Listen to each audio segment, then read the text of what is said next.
আজ সকাল সকাল বেরিয়ে চলে এলাম নতুন হাটের দিকে। আর এদিকে দেখতে দেখতে আমি পৌঁছেও গেলাম মঙ্গলকোট। আর মঙ্গলকোটে কিছু মাংস অর্ডার দিয়ে আমি ওইদিকে বেরিয়ে চলে গেলাম নতুন হাটের দিকে। আর কিছুটা যাওয়ার পর এদিকে আমি পৌঁছেও গেলাম কাজল ভ্যারাইটি স্টোরসে।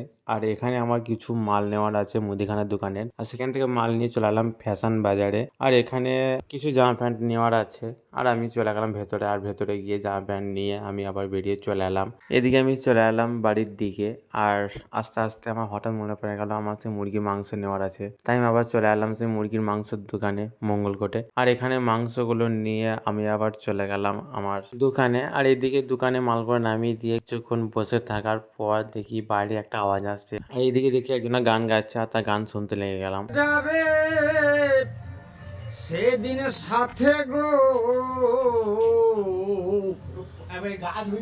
আমি হেলে দুলে যাব শ্মশান ঘাটে এই ফুল করো তালে মুখে হরি বলে আনন্দে থাকবে সবাই মেতে আমি কি হারালাম কি বা পেলাম সংসার আগুনে